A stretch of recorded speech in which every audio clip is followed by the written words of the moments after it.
السلام علیکم، حلقہ 11 میں خوش آمدید۔ جی بچوں، پاکستان کی آپ لوگوں کے ذہنوں میں ہو، لیکن پہلے ہم تھوڑی سی بات آپ سے کر لیں کہ اب آپ جس تاریخ کے لمحے پر موڑ پر آپ پہنچے ہو، پاکستان صرف ظاہری طور پر دشمنوں کے نرغے میں نہیں ہے۔ یہ پاکستان جو اللہ تعالیٰ کی طرف سے ایک تحفہ بنا کر آپ کو دیا گیا تھا، تھیوری پہ جس کی بنیاد اس پر تھی کہ پاکستان کا مطلب کیا، لا الہ الا اللہ۔ ہماری سب سے بڑی غلطی یہ تھی کہ پاکستان بننے کے بعد ہم اپنے مقصد حیات کو بھول گئے کہ ہم نے اس پاکستان کو بنایا کیوں تھا۔ ہمارے بڑوں کو یاد تھی یہ بات، یہ نہیں کہ ہمارے بڑے بھول گئے تھے۔ 1949 میں پاکستان بننے کے بعد جو سب سے بڑا ہمارے تاریخی کارنامہ ہمارے بڑوں نے انجام دیا تھا وہ آبجیکٹو ریزولوشن تھا، قرارداد مقاصد، جس کو لیاقت علی خان نے جب پاس کیا تو لیاقت علی خان نے باقاعدہ یہ لفظ استعمال کیے کہ ہماری آزادی کے بعد ہمارے لیے عظیم ترین دن یہ ہے کہ جس دن ہم اس قرارداد مقاصد کو پاس کر رہے ہیں۔ اور یہ ہمارے بڑوں نے وہ اپنی ذمہ داری پوری کرنے کی کوشش کی تھی۔ اور جو کوئی یہ اعتراض کرتا ہے کہ یہ پاکستان سیکولر ہونا چاہیے تھا، یہ پاکستان ایک ماڈرن نیشنلسٹ ڈیموکریسی کے لیے بنا تھا جہاں پہ جدید مغربی دور کے تمام تصورات، سیاسی اور مذہبی اور معاشی معاشرتی تصورات کو نافذ کیا جائے گا، ان تمام غلط فہمیوں کو دور کر دیتا ہے وہ تقریر، جس میں وہ یقین کرو بچوں، آج اس تقریر کو پڑھو نا تو انسان کے وجود کے رونگٹے کھڑے ہو جاتے ہیں۔ لیاقت علی خان اس میں فرماتے ہیں کہ اللہ روز روز قوموں کو ایسے موقع نہیں دیتا کہ وہ اپنے عروج کو دوبارہ حاصل کر سکے، اور ہم اس موقع پر ایسی جگہ پر کھڑے ہیں کہ اپنے بزرگوں کے اسلاف کے کارناموں سے بھی بہتر پرفارم کر سکیں، بہتر آگے کریں، کیونکہ آج تاریخ نے ہمیں وہ موقع دے دیے ہیں۔ تو اس میں تو کوئی شبے کی بات نہیں ہے کہ یہ پاکستان جس آئیڈیالوجی اور جس نظریے پہ بنا تھا، ہمارے بزرگوں کو اس پر کوئی شک نہیں تھا۔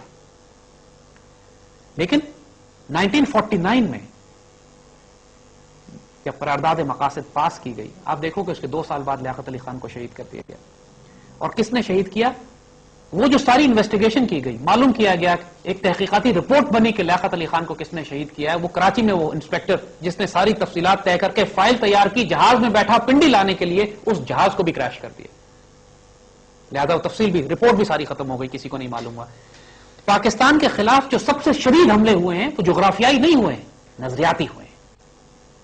وہ ٹھیک ہے کہ 71 میں ہمارا بازو بھی ٹوٹ کے الگ ہوا، لیکن زمین کا نقصان کوئی معنی نہیں رکھتا بچوں۔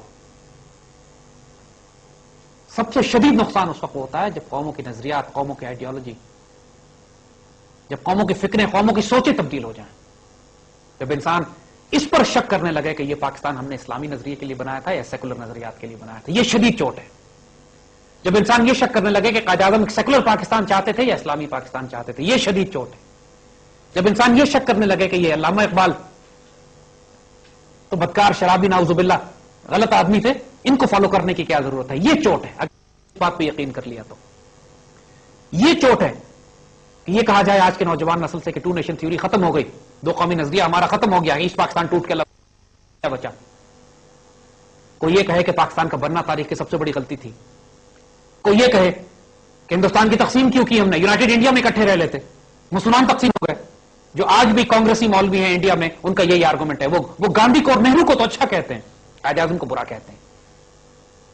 آج آپ آرام سے آپ جا کے انڈیا کے اندر بسنے والے تمام سو کالڈ علماء جو کانگریسی حکومت کا آج بھی ساتھ دیتے ہیں، ہندوؤں کا ساتھ دیتے ہیں، ذرا ان سے رائے لے لیجیے۔ پاکستان میں بہت بڑی تعداد میں ایسے بستے ہیں، آج بھی ٹیلی ویژن پہ برملا کھل کے انٹرویو میں کہتے ہیں، پاکستان کی پارلیمنٹ میں کہتے ہیں کہ پاکستان کے بننے کے گناہ میں ہم شامل نہیں تھے۔ ایک مولوی سے پوچھا گیا جو ضد کرتا تھا پاکستان کی سیاست میں، حکمرانی میں، حکومت اور اختیار اور طاقت لینے کے لیے، تو اس سے کہا گیا کہ بھئی جب تم پاکستان کی پارلیمنٹ کو مانتے ہی نہیں ہو تو پاکستان کی پارلیمنٹ میں آتے کیوں؟ تو اس نے جواب دیا، مانتا تو میں پاکستان کو بھی نہیں، اور یہ یہاں کے وزیر ہیں، یہاں کے سینیٹرز ہیں، ہم نام نہیں لے رہے ان کا، لیکن آپ سب پہچان گئے ہم کس کی بات کر رہے ہیں۔ ان لوگوں کے باپ دادا کانگریسی تھے، ان کا وجود حرام میں پلا ہوا ہے، انہوں نے پاکستان کی مخالفت کی ہمیشہ، آج جڑیں کاٹ رہے ہیں، آج پاکستان پر خود کش حملے کرتے ہیں، آج پاکستان کی نظریات اور اساس کو تسلیم نہیں کرتے۔ تو سب سے بڑا حملہ جو شدید ہمارے اوپر کیا جاتا ہے وہ ہماری آئیڈیالوجی پہ ہے، کہیں آپ کو سب نیشنلزم میں توڑا جائے گا. بلوچ وہ جو پختونستان بنانے والے ہیں وہ کہتے ہیں کہ میں پہلے پٹھان ہوں پھر مسلمان ہوں پھر پاکستانی ہوں, یعنی اسلام سے پہلے بھی پٹھان ہے وہ. ان للہ و انا الیہ راجعون. یہ عصبیت جاہلیہ جس کو حضور نے فرمایا, جہلی عصبیت. تو اس بات کا دھیان رکھنا بچوں, اس ملک کو رکھنا میرے بچوں سنبھال کے. لائے ہیں کشتی طوفان سے ہم نکال کے. یہ 50s میں, ارلی 50s میں ہمارے بڑوں نے فلم بنائی. اس وقت کوئی فلم بنی تھی, گانا اس میں ڈالا گیا تھا. اس وقت بچوں کے روحانی اور نظریاتی اساس کو زندہ رکھنے کے لیے کوششیں کی جاتی تھی. تو بہت جیلسلی اپنی اس آئیڈیالوجی کو گارڈ کرنا, اس پہ کمپرومائز نہیں کرنا. کبھی انسان کبھی اپنے رسول پہ شک نہیں کرتا, قرآن پہ شک نہیں کیا جاتا. کچھ چیزیں جن پہ ڈاؤٹ نہیں کیا جاتا, اس طرح پاکستان کی آئیڈیالوجی پہ کبھی ڈاؤٹ نہیں کرنا, اس پاکستان کی نظریاتی روحانی اساس پر کبھی ڈاؤٹ نہیں کرنا. کیونکہ اگر یہاں ڈاؤٹ کر لیا تو پھر دشمن نے شدید حملہ اس کا کامیاب ہو گیا. پھر جو مرضی آرگنائز آرمی ہو ہمارے پاس, اکانومی ہماری اچھی ہو جائے, ہماری سڑکیں بڑی اچھی ہوں, نہریں, بجلی, پانی, گیس کا نظام ٹھیک ہو, آئیڈیالوجی متاثر ہو گئی, ہماری آئیڈیالوجی کو چوٹ لگ گئی, ہم لادین ہو گئے, سیکولر ہو گئے, ہم ایک نیشنلسٹ اسٹیٹ بن گئے. جو مقصود تقدیر ہمارے لیے اللہ تعالیٰ نے لکھ دی ہے کہ امت کی قیادت اس خطے زمین نے کرنی ہے. میرے عرب کو آئی ٹھنڈی ہوا جہاں سے, اگر تم اس بشارتوں اور خوشخبریوں کو اگر تم نے حاصل نہیں کیا تو بہت بڑی ناکامی ہوگی. اس فیلئر کو ہم نہیں ایکسپٹ کر سکتے. Well not accept it no matter what. اور اس کے لیے لازم ہے آپ کے لیے کہ اپنی نظریاتی اور روحانی اساس کو بہت مضبوطی سے تھامیں. قرآن پاک, اللہ کے رسول سے نسبت اور تعلق, اور اس کی وہ تشریح جو جدید دور میں اللہ تعالیٰ نے اقبال کی زبان سے نکلوائی, وہ ہماری روحانی اساس ہے. That's our ہمیں کوئی شرمندگی نہیں ہے, ہم اس کو آن کرتے ہیں. We live for it. الحمدللہ. تو اس حوالے سے میرے بچوں کوئی ڈاؤٹس ہو, کنفیوژن تو ریموو کر لو. یہ حلقہ یاراں پیار کی, ہاں پیار کی محبت سے اندر جس طرح چاہو گے انشاءاللہ آپ کے ہر سوال کا اللہ کے حکم سے جواب دیں گے انشاءاللہ. بسم اللہ بیٹا, کوئی سوال کرنا؟ Sir, we were talking about the ideology, and we know we made Pakistan on different ideology. What are the major reasons do you think after 60 years of Pakistan came into being, we are unable to carry out the same ideology? بیٹا جان بہت سارے factors ہیں. دیکھو یہ آسان ہے کہ اپنے بڑوں سے ہم شکایت کریں, لیکن اگر ریٹروسپیکٹ میں دیکھو, اگر ان حالات کو ہم دیکھیں کہ جن حالات کے نتیجے میں پاکستان بنایا گیا تھا یا بنا. دیکھو 1947 میں جب پاکستان بننے کا اعلان ہوتا ہے تو تقریباً 8 یا 9 ماہ کے عرصے میں, اس بات کو ذرا سمجھنے کی کوشش کرنا بیٹا, صرف اس کو, اس کی میگنانمٹی کو, اس کی اوسمنس کو, اس کے اتنا بڑا یہ تصور ہے کہ یہ انسان کے تخیل سے, تصور سے باہر ہے یہ بات. یہ صرف 6-8 ماہ کے عرصے میں 50 لاکھ مسلمان ذبح کیے گئے. Can you even begin to imagine what it means? Pakistan, پورے ہندوستان سے لوگوں نے ہجرتیں شروع کی تھی, 1.25 کروڑ مسلمان گھروں سے نکلے تھے, 50 لاکھ رستے میں ذبح کیے گئے. They never made it to Pakistan. انسان کی تاریخ میں اتنی بڑی مائگریشن کبھی نہیں ہوئی اور اتنا بڑا سلاٹر کبھی نہیں ہوا. پچھلے دنوں افریقہ کے شہر روانڈا میں, افریقہ کے ملک روانڈا میں ہوٹوز اور ٹوٹسیز 2 قبیلے وہ آپس میں لڑے. 6-7 مہینے میں انہوں نے آپس میں بے دریغ مارا ایک دوسرے کو, اور فگر تھے کیونکہ 5 لاکھ آپس میں قتل کیے انہوں نے. 5 لاکھ. 10 سال تک روس افغانستان میں رہا, 15 لاکھ مسلمان شہید ہوئے. 6 سال ہو گئے ہیں امریکہ کو عراق میں گئے ہوئے اور 10 لاکھ مسلمان شہید ہوئے. 6 سال میں 10 لاکھ مسلمان شہید ہوئے. 8 ماہ کے عرصے میں ہندوستان کی ہجرت کے دوران 50 لاکھ مسلمان شہید ہوئے.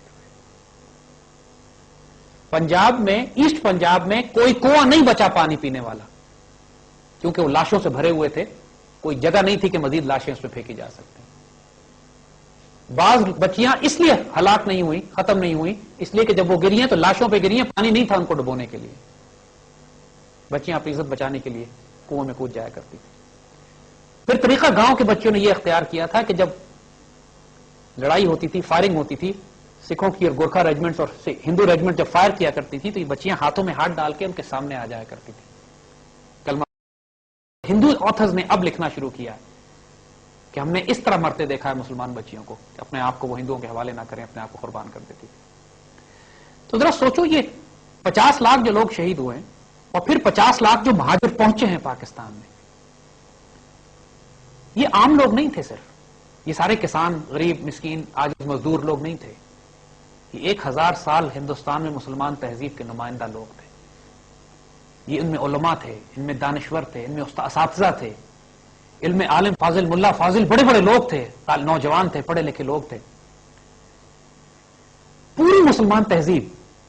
اور پھر وہی بات کہ جب وہ اپنا سب کچھ جو انہوں نے صدیوں سے بنایا تھا، زمینیں، جاگیریں، جائیدادیں، زمینیں، کتابیں، لائبریریز، وہ سب چھوڑ کے جب یہ لوٹے پوٹے پاکستان پہنچے، آدھے تو راستے میں کٹ گئے. پھر جو بچے ان کے سامنے مقصد کیا تھا؟ سروائیول. انہوں نے زندہ رہنا تھا.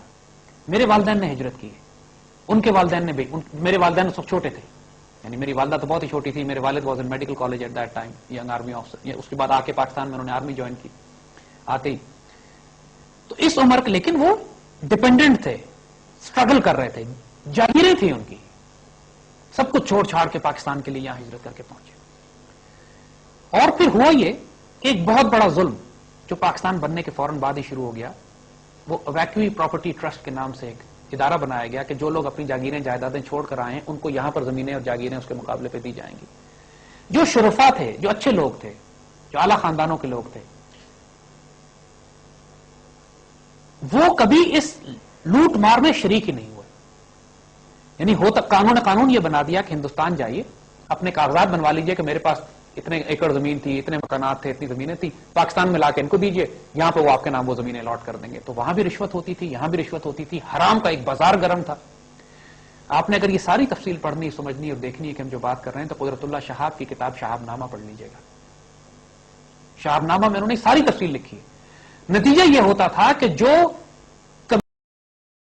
گھٹیا تھے، جو گنوار تھے اور جو صرف لوٹ مار کر رہے تھے اور صرف معاشی فائدوں کے لیے جنہوں نے معاملات کیے، وہ تو گئے ہندوستان، کاغذات بنوائے، یہاں پہ لا کر یہاں پہ جاگیردار بن گئے، لینڈ لارڈز بن گئے. اور جو شرفا تھے، اعلیٰ تعلیم یافتہ لوگ تھے، پڑھے لکھے مسلمان تھے، اچھے گھرانوں کے لوگ تھے، جو لٹے پٹے پہنچے تھے، وہ نوکریاں کر کے، کاروبار کر کے، کھیتی باڑی کر کے اپنی زندگی، ان کے پاس وقت ہی نہیں تھا کہ دوبارہ ہندوستان جاتے، پیپرز بنواتے اور واپس آتے. انہوں نے یہ کیا ہی نہیں.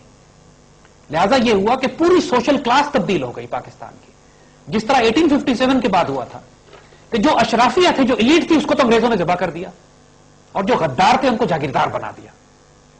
آج پاکستان پہ جو کلاس حکومت کرتی ہے نا، اگر صرف 100 سال پہلے ان کی تاریخ جا کے دیکھو تو یہ انگریزوں کے ٹوڈیز تھے سارے.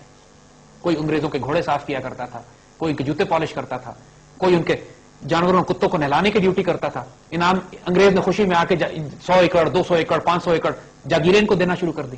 لٹرلی کسی نے مسلمانوں کے قتل عام میں 1857 کی جنگ میں ساتھ دیا، کسی نے غداریاں کی، کسی نے فوجی بھرتی کرا کے انگریزوں کو دیے کہ جا کے مسلمانوں کو مارو، جواب میں ان کو جاگیریں دی گئیں.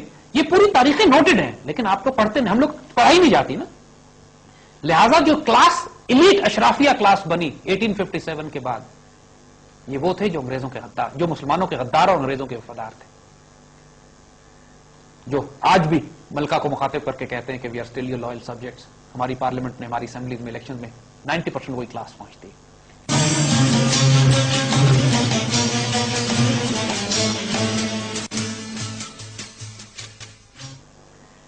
اور اسی طرح پاکستان بننے کے بعد بھی جو کلاس آئی، قائد اعظم کا پہلے انتقال ہو گیا، لیاقت علی خان کو مار دیا، جو اشرافیہ ایلیٹ تھے وہ بیچارے ادھر ادھر بکھر گئے، اور جو حکومت جن کے پاس آئی، غلام محمد کو ملک کا صدر لگا دیا گیا 1952-54 میں. اگین شہاب نامہ میں پڑھ لیجئے گا. وہ معذور اپاہج شخص جو بول نہیں سکتا تھا، بات نہیں کر سکتا تھا، جس کی سیکرٹری ایک امریکن تھی، مس بورل. اور حال یہ تھا کہ پوری پاکستان گورنمنٹ کا کوئی شخص غلام محمد کو سمجھ نہیں سکتا تھا کہ صدر صاحب بول کیا رہے ہیں. اور مس بورل اپنی مرضی سے ٹرانسلیٹ کرتی تھی کہ مسٹر پریزیڈنٹ از سیئنگ دس، مسٹر پریزیڈنٹ از سیئنگ دس، مسٹر پریزیڈنٹ از سیئنگ دس، اور پاکستان کے لاس پہ بن رہے تھے. Can you believe this? یعنی کین یو بلیو دس کہ ایک امریکن CIA کی لڑکی سیکرٹری تھی پریزیڈنٹ کی، اور اس کی مرضی پہ حکومت چلتی تھی. جب اس قسم کی معاملات ملک میں ہوں گے تو پھر آئیڈیالوجی کدھر جائے گی بیٹا؟ پھر یہی ہوا کہ ideology was the least factor. لوٹ مار، مارشل لا، حکومتیں. اس زمانے میں ایوب خان نے بہت اچھے اچھے کام کیے ڈیولپمنٹ کے. یس 5 ایئر پلان جو ایوب خان کے زمانے میں بنا، اس سے بہتر تاریخ میں نہیں بنا. تربیلا منگلا ڈیم اس زمانے میں بنے، اسکول اس زمانے میں کھلے، نہریں، سڑکی نظام سارا ٹھیک ہوا اس زمانے میں، سب کچھ. لیکن اگین یہی بات ہمیں سکھاتی ہے کہ یہ ساری ترقی بغیر آئیڈیالوجی اور نظریات کے کوئی معنی نہیں رکھتی کہ جب ایوب خان تخت سے اترا چند سال کے بعد پاکستان ٹوٹ گیا. کیونکہ جو کچھ ایسٹ پاکستان میں ہو رہا تھا اس وقت، قائد اعظم کے وقت سے فتنے شروع ہو گئے تھے ایسٹ پاکستان میں کہ پاکستان کی زبان بنگالی ہوگی یا اردو ہوگی. 1956 میں بھاشانی، مولوی بھاشانی وہاں پہ تھے، اس نے کہہ دیا تھا ہم پاکستان کو السلام علیکم کہتے ہیں. وہی سے فساد 56 میں فساد شروع ہو گئے تھے. پاکستان 71 میں نہیں ٹوٹا بچوں، پاکستان 56 میں ٹوٹ گیا تھا. انہوں نے دھیان ہی نہیں دیا اس بات پہ کہ جو چیز ہمیں جوڑ سکتی ہے وہ اسلام تھا اور پاکستانیت تھی. اگر اسلام اور پاکستانیت کو کمزور کر دو گے تو پھر پروونشل اٹانومی کے نام، صوبائی خود مختاری کے نام پہ جس طرح آج ہو رہا ہے. تو یہ المیہ ہوا بیٹا. 71 میں ہم ٹوٹے. اس کے بعد آپ لوگ 80s اور 90s کی جنریشن ہو. آپ لوگ لیٹ 80s میں پیدا ہوئے ہو، ارلی 90s کی پیدائش ہے آپ لوگوں کی، جو یہ آپ لوگ بیٹھے ہو. ہم لوگ 60s کی جنریشن ہے. پاکستان کے ٹوٹنے میں ہمارا کوئی دخل نہیں تھا. ہم نے بھی پاکستان ٹوٹتے دیکھا ہے. آپ لوگوں نے سنا ہے لیکن ہم نے دیکھا ہے، کیونکہ میرے والد آرمی میں بھی تھے اور وہ اس وقت محاذ پہ بھی تھے. تو ہم 7-8 سال کی عمر سے ہم دیکھ رہے تھے کہ یہ سارا سلسلہ ہو رہا ہے. تو ہمیں بڑی چوٹیں لگی ہوئی ہیں. وہ ہم نے 65 کی لڑائی بھی دیکھی ہے، 71 کی لڑائی بھی دیکھی ہے. آپ لوگوں نے وقت تھا. لیکن اب جو اسی لیے ہم آپ سے کہتے ہیں کہ آپ پاکستان کی خوش نصیب ترین جنریشن ہو کہ آپ لوگوں نے نہ ہجرت دیکھی ہے، نہ پاکستان کا ٹوٹنا دیکھا ہے. اللہ نے آپ کو عافیت سے رکھا ہوا ہے. آپ کے سروں پہ چھت ہے، پیٹ بھرے ہوئے ہیں، اچھے یونیورسٹیز کالجز میں پڑھتے ہو. پوری دنیا میں اس وقت مسلمانوں میں ایک بیداری کی لہر پیدا ہو رہی ہے. فلسطین سے لے کر چیچنیا سے لے کر کشمیر سے لے کر بوسنیا سے لے کر پوری دنیا میں جہاں چلے جاؤ. اور بیداری کی لہر بھی ہے اگر ان ملکوں میں، تو وہ کر کچھ نہیں سکتے اس لیے کہ ان کے پاس وہ جغرافیہ، وہ صلاحیت، وہ ملٹری پاور، وہ ایجوکیشن، وہ تعلیم، وہ فریڈم، وہ آزادی نہیں ہے جو اللہ نے آپ کو دی ہوئی ہے. اس لیے ہم کہتے ہیں کہ امت مسلمہ کی سب سے خوش نصیب ترین نسل آپ لوگ ہو. خدا کے واسطے اس موقع کو ضائع نہیں کرنا. کہ آپ لوگ 40-40 50-50 سال کے ہو اور آپ کے بچوں کی ایک نسل آ گیا ہے تو اس سے ہم کام لیں گے. نہیں، کام آپ سے لینا ہے. کام اس جنریشن سے لینا کہ جو اب 20 21 24 22 سال کی ہو چکی ہے، جو اگلے 2-3 سال میں پاکستان جس کے ہاتھ میں آ جائے گا. تو دیٹ واز دا ریزن بیٹا کہ ہم ڈیلے کر گئے. لیکن اب ٹائم نہیں ہے. From now on we have to start. اپنے بڑوں کو ہم نہیں کوسیں گے، ہم اپنے آگے دیکھیں گے. ہم ویل گو فارورڈ ناؤ.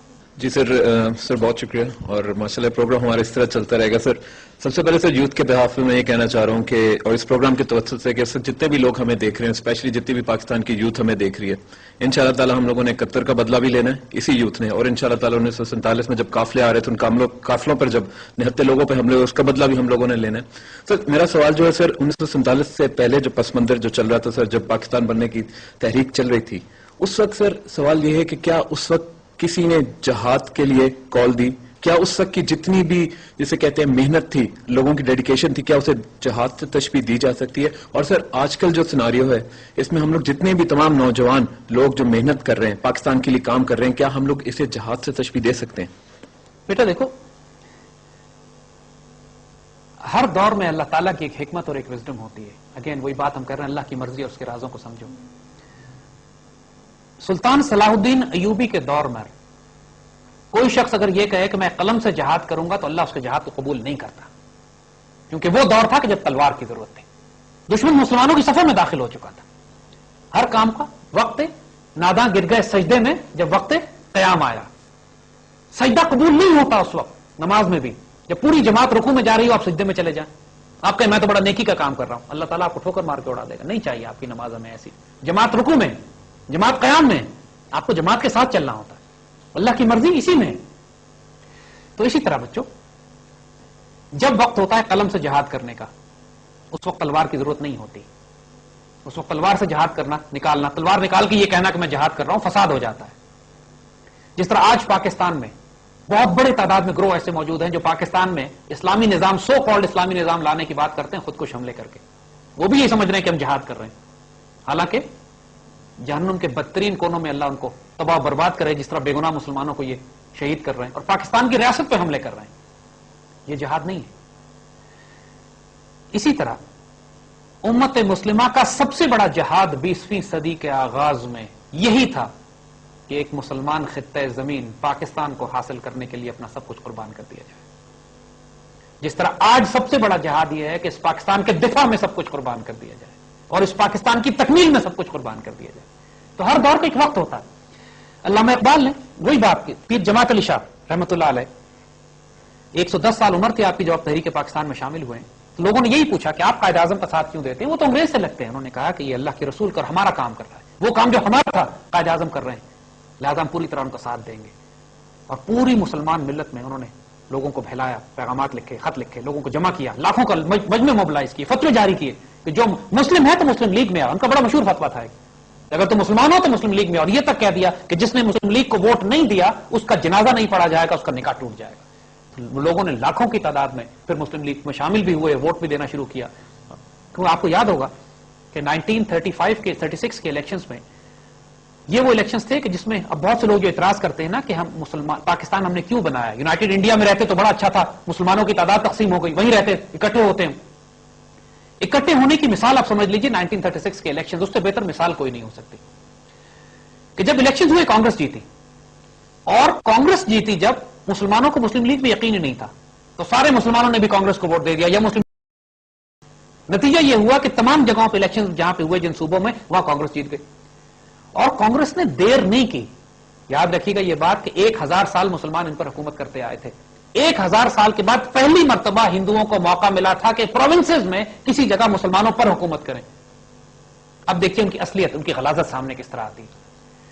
تمام صوبوں میں جہاں کانگریس کی حکومت تھی، نماز پر پابندی، اذان پر پابندی، مسجدوں پر پابندی، وندے ماترم جو ان کا ایک ہندو متعصب گانا ہے وہ پڑھنے پہ مسلمانوں کو مجبور کیا جانے لگا. یعنی اس حد تک مسلمانوں کی زندگی حرام کر دی گئی کہ مسلمان دہشت زدہ ہو گئے. آپ یہ بات جانتے ہیں نا کہ قائد اعظم تقریباً 15-16 سال تک کانگریس کے ممبر رہے. ٹالرنٹ، قائد اعظم سے بڑھ کر لبرل، قائد اعظم سے بڑھ کر نیشنلسٹ کوئی نہیں تھا انڈیا میں، جو ہندو، مسلم، سکھ، پارسی، عیسائی سب کو ساتھ لے کے چلنے والا. جو پولیٹیکل کیریئر کا آغاز انہوں نے اس طرح کیا، برسوں ساتھ رہے. اور 1930 میں قائد اعظم اتنے مایوس ہو گئے تھے انڈین پالیٹکس سے کہ انگلینڈ چھوڑ انگلینڈ چلے گئے کہ جی میں نے تو آنا ہی نہیں واپس، انڈیا کے ساتھ جو ہوتا ہے سو یہاں کچھ بھی نہیں ہو سکتا. علامہ اقبال گئے، واپس لے کر آئے، ان کو سمجھایا کہ آپ نے کام کرنا ہے بہت سارا. ان کو ماشاءاللہ پوری نظریات، فکر، سوچ دی، قائد اعظم کو بالکل ٹرانسفارم کر دیا اور لے کر آئے. وہ قائد اعظم جب کانگریس کی حکومتیں ٹوٹی ہیں تو ان قائد اعظم نے حکم دیا ہے مسلمانوں کو کہ یوم نجات مناؤ، ڈے آف ڈیلیورنس، شکر کرو کہ دفع ہوئے، یہ جان چھوٹی ہماری. یعنی یہ سب سے بڑا سبق ہے مسلمانوں کے لیے میرے بچوں کہ اگر قائد اعظم ہندوؤں کے ساتھ گزارا نہیں کر سکے، کانگریس کے ساتھ گزارا نہیں کر سکے، ہندو زائنسٹ کے ساتھ گزارا نہیں کر سکے، تو پھر دنیا کا کون سا مسلمان ہے جو گزارا کر سکے گا؟ ان سے زیادہ ٹالرنٹ تو کوئی نہیں ہو سکتا. اور یہی وہ سب سے بڑی دلیل تھی پاکستان بننے کی، کیونکہ اس کے بعد مسلمانوں کو ہوش آ گیا کہ یار یہ کیا ہوگا اگر یونائٹڈ انڈیا میں ہم رہیں گے. دیکھو آج بھی دیکھ لو، ہندوستان کے پورے ہندوستان کو دیکھ لو، مسلمان کہنے کو 10 کروڑ ہیں لیکن ہر تحصیل میں، ہر ضلع میں مائنورٹی ہے، کہیں میجورٹی تو نہیں ہے مسلمان. آپ جب بھی الیکشن کراؤ گے وہاں 99.9% سیٹیں ہندوؤں کو ہی ملیں گی. پھر وہی ہوگا جو 1935 میں ہوا تھا، اور ابھی بھی وہی ہو رہا ہے. ابھی کیا نہیں ہو رہا؟ اگر مسلمان سو کالڈ متحد بھی ہوتے، اگر پاکستان ہم نہ بھی تقسیم کرتے تو بھی کیا ہونا تھا؟ آج ہندوستان میں 20 کروڑ مسلمان ہیں، اب 36 کروڑ ہو جاتے، 35 کروڑ ہو جاتے، 40 کروڑ ہو جاتے. ہندو تو پھر بھی ایک ارب ہی ہے، اس کی تعداد تو پھر بھی زیادہ ہی ہوتی ہے، پھر بھی مسلمان اسی طرح تقسیم ہوتے. اور میجورٹی میں کدھر ہوتے؟ میجورٹی میں یا بنگال میں ہوتے یا اس طرف ہوتے جہاں پہ آج ہم بستے ہیں پاکستان میں. تو بہتر نہیں کہ پاکستان کو الگ ہی کر لیا جائے. ہم نے الگ کر لیا اس کو. اور پورے ہندوستان میں آج بھی مسلمانوں کی حالت جا کے تو دیکھو، وہاں پہ دلتوں، شودروں اور انٹچبل سے زیادہ ناپاک اور پلیت سلوک مسلمانوں کے ساتھ ہوتا ہے وہاں. انہوں نے چند کرائے کے مولوی آگے بٹھائے ہوئے ہیں، کانگریسی مولوی جو کہتے رہتے ہیں کہ ہم بڑے اچھے، بڑی اچھی حالت ہے ہماری. چند ایک شو پیس کہتے ہیں ہمارا پریزیڈنٹ ہم نے مسلمان بنا دیا، ہندوؤں سے بڑھ کر ہندو ہے وہ، مندروں میں جا کے عبادت کرتا ہے، پوجا کرتا ہے. چند ایک نام انہوں نے دکھا دیے کہ جناب شاہ رخ خان اور سلمان خان ایکٹر ہمارے ہیں کہ جناب مسلمانوں کو بڑی عزت ملتی ہے انڈیا میں.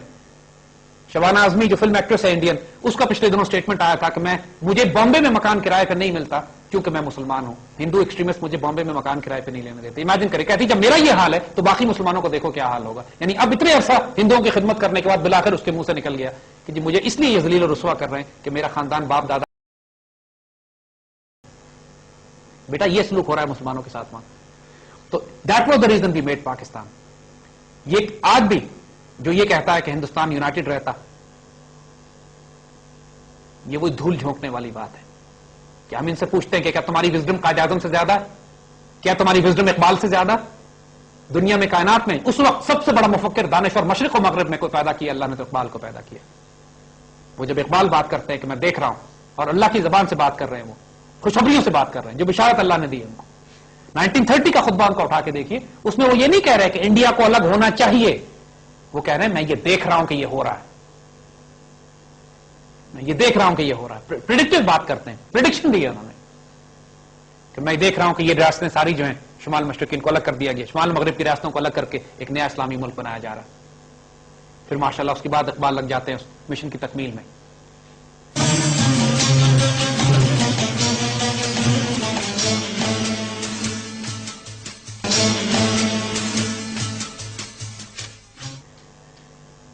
یہ بہت حیرت انگیز باتیں ہیں بیٹا, جو باتیں ہم نے کہی تھی اس پہ شک نہ کرنا کبھی کہ پاکستان کیوں بنا. اب جو بنا ہے پاکستان, اس کو بنانا سب سے بڑا جہاد تھا اس وقت. اس وقت پوری تحریک پاکستان میں تلوار نکالنے کی اجازت نہیں تھی. We were not allowed to take swords into our hands. Pakistan ایک عوامی تحریک سے بنا, ریلیجس روحانی تحریک سے بنا. ایک اس زمانے کی جو لینگویج تھی, اس زمانے کی جو ڈیموکریسی تھی, ڈکٹیٹرشپ تھی, یا اس زمانے میں جو گفتگو ٹرمز استعمال ہوتی تھی, ان ساری گفتگو کو آرگیو کر کے, نیگوشیٹ کر کے, لیگل شرعی اس زمانے کی اصطلاحوں کو استعمال کرنے کے بعد, قانونی اصطلاحوں کو استعمال کرنے کے بعد 1946 کے الیکشن میں جب فیصلہ کر دیا مسلم لیگ نے, اس وقت انگریزوں نے کہا کہ نہیں ہم پاکستان نہیں دیتے. پھر قائد اعظم نے کہا ہے گھروں سے باہر نکلو, ڈائریکٹ ایکشن کا حکم دے دیا. لاکھوں مسلمان سڑکوں پہ نکل آئے. پھر انگریز ڈر گیا کہ یار یہ تو مسلمان اب سڑکوں پہ نکل آئے, پھر انہوں نے کہا ہم پاکستان بناتے ہیں. تو جہاں ضرورت تھی ڈائریکٹ ایکشن کی وہاں ڈائریکٹ ایکشن کیا, جہاں ضرورت تھی بغیر وائلنس کے وہاں پہ وہ تحریک کی, جہاں مار کھانے کے وقت تھا وہاں مار بھی کھائی. ظاہر ہے 50 لاکھ مسلمان شہید ہوئے, ہمارے پاس طاقت نہیں تھی ہم مقابلہ کرتے, خاموشی سر جھکا دیا کرتے تھے, پورے پورے قافلے کٹ جاتے تھے. لاہور کے ریلوے اسٹیشن پہ سینکڑوں ٹرینیں آ کے رکی ہیں جن میں صرف لاشیں اتری ہیں.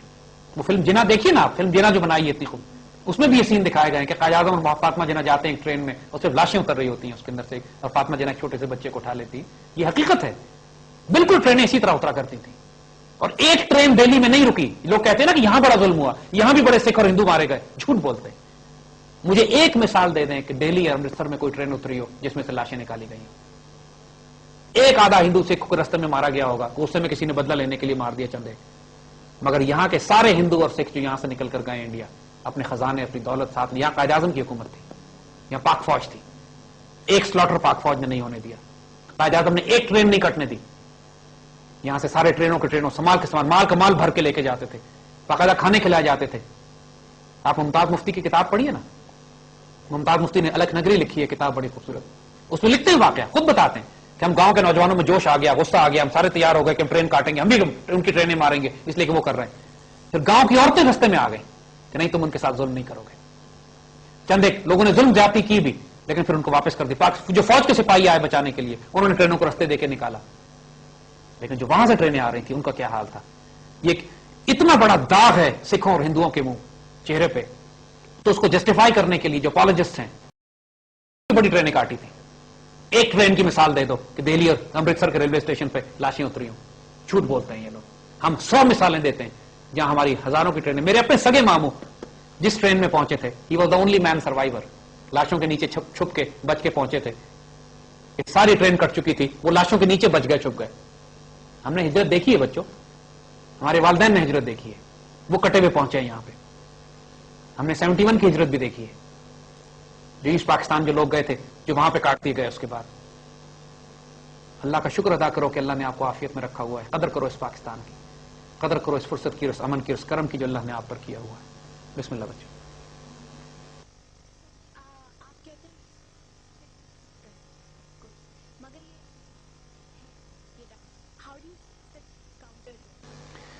بیٹا دیکھو, کچھ باتیں ہوتی ہیں جیسی بات ہم نے آپ سے کہی.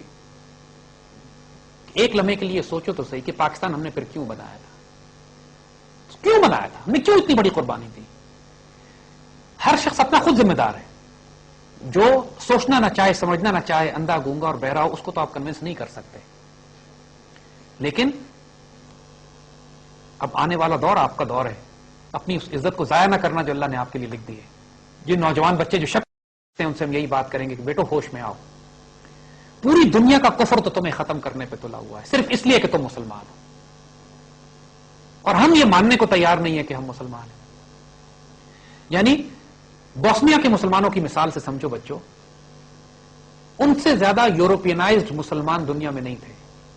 یوگوسلاویا کا ملک تھا نا، یوگوسلاویا ایک یورپین ملک تھا، اور بوسنیا کے مسلمان وہ تھے جو خلافت عثمانیہ کے دور میں کئی سو سال پہلے وہ پورا خطہ مسلمان ہو گیا تھا، مگر کمیونسٹ رول رہا، یوگوسلاویا رہا، وہ سارے کے سارے یورپینائز ہو گئے. ان کے آباء و اجداد ترک ہوا کرتے تھے لیکن وہ سارے یورپینز تھے، یوگوسلاو زبان بولتے تھے، وہ بوسنیک زبان ان کی اپنی تھی. جب 1992 اور 96 کے درمیان میں بوسنیا کو توڑنے کے لیے سول وار شروع ہوئی تو بیٹا جس طرح جینوسائیڈ کیا گیا ہے بوسنیا کے مسلمانوں کا، کرویٹس کے ساتھ یہ نہیں ہوا، سربز کے ساتھ یہ نہیں ہوا، مونٹینیگرو والوں کے ساتھ یہ نہیں کیا، یہ صرف بوسنیا کے مسلمانوں کے ساتھ، اور سب نے مل کے کیا، کروٹس نے بھی کیا، سربز نے، اس لیے کہ وہ سارے عیسائی تھے، بوسنینز مسلمان تھے. اور یہ ان کا خیال تھا کہ ایک یورپ میں ایک ریاست جب ظاہر ٹوٹے گا یوگوسلاویا تو کئی ریاستیں بنیں گی، تو یورپ کے بیچ میں وہ ایک مسلمان ریاست کو برداشت نہیں کر سکتے تھے، وہ یہ افورڈ نہیں کر سکتے تھے کہ یورپ کے بیچ میں ایک مسلمان ریاست بھی ہو. تو یہ فیصلہ کیا گیا کہ بوسنیا کے مسلمانوں کو تحت تیخ کر دیا جائے. بیٹا جو ظلم ہوئے ہیں، جو تاریخی ظلم ہوئے 20ویں صدی کے آخر میں یورپ کے بیچ میں، وہ یورپ جو اپنے آپ کو اتنا تہذیب یافتہ، ترقی یافتہ اور ہمیں انسانیت سکھانے کے لیے آتا ہے. سربرانیکا ایک جگہ تھی یہاں پہ، جہاں پہ 20,000 بوسنین مسلمان سرب فوجوں نے یو این کی پروٹیکشن میں، یعنی یو این ان کی حفاظت پہ مجبور تھی، سربین گئے وہاں پہ اور سربیانز نے جا کے یو این کو ایک طرف کر دیا، یو این خاموشی سے ایک طرف ہو گئی. ہالینڈ کے سپاہی تھے، ایک بوسنین مسلمان بچوں اور عورتوں کو جس طرح ذبح کیا گیا اس کے بعد انا للہ و انا الیہ راجعون. آپ گوگل پہ جاؤ، یوٹیوب پہ جاؤ، سرچ کرو بوسنین سلاٹرز، بوسنیا کے مسلمانوں کا اگر تاریخ دیکھو وہاں پہ کیا لکھا ہوا ہے. بیٹا دل دہل جاتا ہے، انسان رونگٹے کھڑے ہو جاتے ہیں، انسان خون کے آنسو روتا ہے. یہ 20ویں صدی میں ہوا ہے، کوئی پرانی بات نہیں ہے. آپ لوگ پیدا ہو چکے تھے اس وقت لیکن چھوٹے تھے، خبریں نہیں سنتے تھے اس وقت. آپ لوگوں کو نہیں پتا تھا کہ بوسنیا میں کیا ہو رہا ہے. یہ 1992 اور 96 کے درمیان کی بات ہے. 1 لاکھ سے زائد مسلمان بچیوں کو بے حرمت کیا ان لوگوں نے، صرف اس لیے ذبح کرتے تھے کہ ترک ہے. حالانکہ نہ وہ اسلام جانتے نہ وہ قرآن جانتے، انہیں کچھ پتہ ہی نہیں تھا. اسی قسم کا المیہ جب اس دور میں ہو رہا تھا جب ترک مسلمانوں کو ذبح کیا جا رہا تھا، عرب بغاوت کر رہے تھے اور صلیبی فوجیں جب بیت المقدس شریف بات ہو، پہلی جنگ عظیم کے بعد، اس وقت مسلمان خون کے آنسو روتے تھے یہاں پہ. تو اقبال نے اس وقت یہ بات کہی تھی کہ مسلمہ کو مسلمہ کر دیا طوفان مغرب نے. مغرب کا جو طوفان اٹھتا ہے، اتنا شدید طوفان جو مغرب کا اٹھا، اس نے مسلمانوں کو مسلمان کر دیا. بوسنیا کے مسلمان یقین کرو آپ آج کہتے ہیں کہ ہم کو مسلمان کرنے والے سربینز تھے. اگر وہ ظلم ہم پہ نہ ہوتا، وہ ہم کو مارتے اس لیے تھے کہ تم مسلمان ہو. ہم کہتے تھے ہم اسلام جانتے نہیں. وہ کہتے تھے نہیں، تمہارے باپ دادا مسلمان تھے، تمہارے نام مسلمانوں جیسے، ہم تم آج بھی السلام علیکم کرتے ہو اور فی امان اللہ کہتے ہو اور قرآن پڑھتے ہو اور کبھی کبھار، اس لیے ان کو ذبح کیا گیا. تو بیٹا آپ چاہیں یا نہ چاہیں، آپ مسلمان بنے یا نہ بنے، اپنی آئیڈیالوجی کو تسلیم کریں یا نہ کریں، آپ کا دشمن آپ کو زیادہ اچھی طرح جانتا ہے، وہ آپ کو چھوڑے گا نہیں. You have no choice but to become Muslim. You have no choice but to own your ideology. جب تک آپ اللہ کے رسول سے، کیونکہ اب آپ نے صرف مقابلہ کرنا ہے، صرف مقابلہ ہی نہیں کرنا، آپ نے اس آئیڈیالوجی، اس نظریے، اس فکر، اس سوچ کو اپنے کائنات کے آگے پیش بھی کرنا ہے. مشرق اور مغرب اب اس وقت ویکیوم ہے، بہت بڑا خلا ہے. کمیونزم تباہ ہو چکا ہے، کیپٹلزم کولیپس کر رہا ہے، پوری دنیا میں کوئی اسپرچل آئیڈیالوجی نہیں ہے. یہ نوٹ نہیں کرتے لوگ. کیا عجیب و غریب بات ہے کہ اسلام یورپ میں سب سے زیادہ، امریکہ اور یورپ میں سب سے زیادہ تیزی سے پھیلنے والا دین اسلام ہے. کیوں؟ وہ لوگ کیا تلاش کر رہے ہیں؟ سب مٹیریلزم دنیا دیکھ لی ان لوگوں نے، جو کہ وجود میں خلا ہے وہ اسلام پر کر سکتا ہے اب صرف. اور یورپ میں کبھی حجاب پہ پابندی لگاتے ہیں، کبھی مسجد کے مینار پہ پابندی لگاتے ہیں، کبھی اسکارف پہ پابندی لگتی ہے، کبھی یہ پابندی، داڑھی پہ پابندی ہے، کبھی مسلمانوں کو جس طرح وہ یورپ اور امریکہ میں رسوا کر رہے ہیں اس وقت. مقصد کیا ہے ان کا؟ مسلمان جائیں یہاں سے. حال اس وقت یہ ہو چکا ہے کہ یورپ میں، فرانس میں اتنی تیزی سے اسلام پھیل رہا ہے کہ ان کو خطرہ ہے کہ شاید اگلے 25 سال میں اسلام فرانس میں اتنا ڈومینیٹ کر جائے گا کہ France might become the first Islamic republic of Europe. اتنی تیزی سے اسلام وہاں پھیل رہا ہے. ان کو، ہمارے پاس افغانستان میں جب ہم افغانستان جہاد میں شامل تھے تو پوری دنیا سے مسلمان ہمارے پاس جہاد میں شریک تھے. ہزاروں کی تعداد میں کنورٹس تھے، یورپین امریکن کنورٹس، گورے وائٹ کنورٹ ہوتے تھے، پوری فیملی کے ساتھ افغانستان میں جہاد میں شریک. تو بیٹا پاکستان کے نوجوان بچوں کو جس طرح ہندوائز کیا جا رہا ہے، جو سب سے زیادہ تکلیف ہمیں ہے نا جس بات کی، وہ یہی کہ پاکستان بننے کے بعد ہماری اردو زبان کو تباہ کر دیا گیا. اقبال کا سارا کلام اردو میں، ہمارا سارا دین، جو ہماری ٹرانسلیشن، ہمارا دین کا 1400 سال کا خزانہ اردو میں بہت کام ہو چکا. ہماری تاریخ ساری اردو میں لکھی جا چکی ہے، لیکن بچے اردو پڑھتے نہیں، عربی فارسی آتی نہیں. اب سارا زور جو ہے وہ ٹیلی ویژن پہ، نیٹ پہ، انٹرنیٹ پہ، میڈیا پہ یا ایجوکیشن سسٹم پہ. جب ہماری اسلامیات کی کتابیں آکسفورڈ اور کیمبرج والے لکھیں اور عیسائی لکھیں، پاکستان اسٹڈیز کی کتاب 8ویں 9ویں کلاس کی ہم نے اٹھا کے دیکھی، امیجن کریں گے کہ پاکستان اسٹڈیز کی کتاب جو آکسفورڈ یا کیمبرج یونیورسٹی کی چھپی ہوئی، اس میں لفظ پاکستان نہیں تھا. گندھارا سیولائزیشن کی بات ہو رہی ہے، اشوکا کی بات ہو رہی ہے، چندر گپتا، بکرماجیت کی کہانیاں سنائی جا رہی ہیں. پوری کتاب میں پاکستان کا ذکر نہیں ہے. موئنجو کی بات ہو رہی ہے، گندھارا سیولائزیشن، پاکستان نہیں ہے کوئی اس میں. اور پاکستان کا ذکر ہے بھی تو ایک ایک لائن میں. 1857 کی جنگ آزادی میں غدر ہوا، بغاوت ہوئی، میوٹنی بائی دی ملیٹو soldiers, it was crushed, that's it.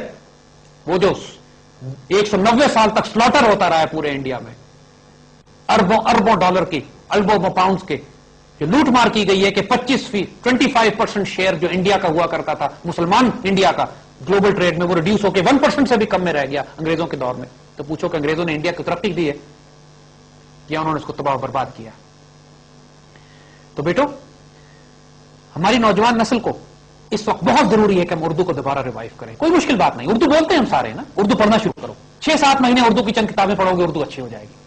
Urdu کی پھر تاریخی کتابیں ہیں، ناولز ہیں، نسیم حجازی ہیں، علامہ اقبال ہیں، قدرت اللہ شہاب ہے، ممتاز مفتی ہیں،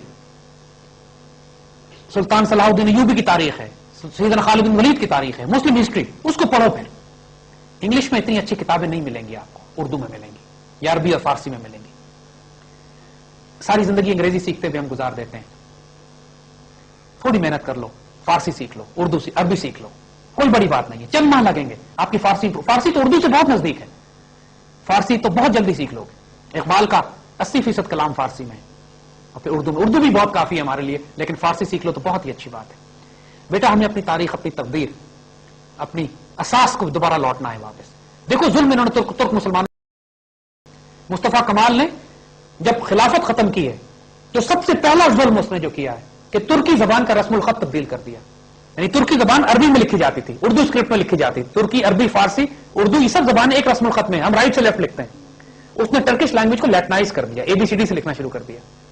نتیجہ یہ ہے کہ کئی 100 سال کا جو خزانہ جو ترکی زبان میں ٹرانسلیٹ ہو چکا تھا، وہ ترکوں کی نوجوان نسل آج نہیں پڑھ سکتی اس کو. اور وہ پڑھ سکتی ہے صرف جو 1920 کے بعد 30 کے بعد ترک ریاست نے جو ٹرانسلیٹ کر کے ان کو دیا ہے مٹیریل کنٹرول، بس وہی پڑھ سکتے ہیں. وہ پتہ ہی نہیں کہ ان کی تاریخ کیا ہے. یہ ظلم کیا گیا. لینگویج، زبان سنبھال کے رکھنی ہے بچوں. اردو زبان کو ہر حال میں سنبھالنا ہے. آج سے قسم کھا لو، وعدہ کر لو کہ اردو زبان کو انشاءاللہ ہم ریوائیو کر کے رکھیں گے. اس زبان کو ختم نہیں ہونے دیں گے. کیونکہ سب سے زیادہ آپ یقین کہ ہمارا میڈیا پہلے کہا کرتے تھے کہ اگر تم نے اپنی انگریزی درست کرنی ہے تو BBC کو سنا کرو. آج کہتے ہیں اپنی اردو کو خراب کرنا ہے تو پاکستان کا میڈیا سن لو.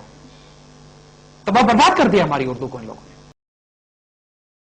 جب پڑھو گے نا، جب اقبال پڑھو گے، اپنی تاریخ اور لٹریچر پڑھو گے، یقین کرو اقبال کے بارے میں ہم خاص طور پر کہتے ہیں ممکن نہیں کہ نارمل رہ سکو، تمہارے وجود میں آگ لگا دے گا. وہ اقبال کے اندر اللہ نے خاص برکت رکھی ہے، وہ آتش فشاں ہے. آپ صرف اس کو ذرا سا چھیڑو گے نا، خود بھڑک جاؤ گے. اور پھر جو اللہ کے رسول کے عشق رسول کی آگ، پاکستان سے محبت کی آگ، امت رسول سے محبت کی جو آگ لگے گی نا، پھر ایسی قوم کو یہ نہیں سمجھانا پڑتا کہ ہماری منزل آسمانوں میں کس جگہ ہے. ان کو اپنی منزل وہ وسط افلاق میں، آسمان کی بلندیوں میں تکبیر مسلسل بھی دیں گے، اور ان کی اذان سے شبستان وجود بھی لرزے گا انشاءاللہ. علامہ اقبال کا کلام میجک ہے بیٹا، تحفہ اللہ رسول کی طرف سے. اس کی قدر کرنا، اس کو ضائع نہ کرنا. اللہ تمہیں اپنے حفظ و مان میں رکھے. آج انشاءاللہ اس محفل کو ختم کرتے ہیں، اس حلقہ 11 کو. انشاءاللہ دوبارہ آپ سے ملاقات ہوگی. فی امان اللہ. اللہ آپ کو اپنے حفظ و مان میں رکھے.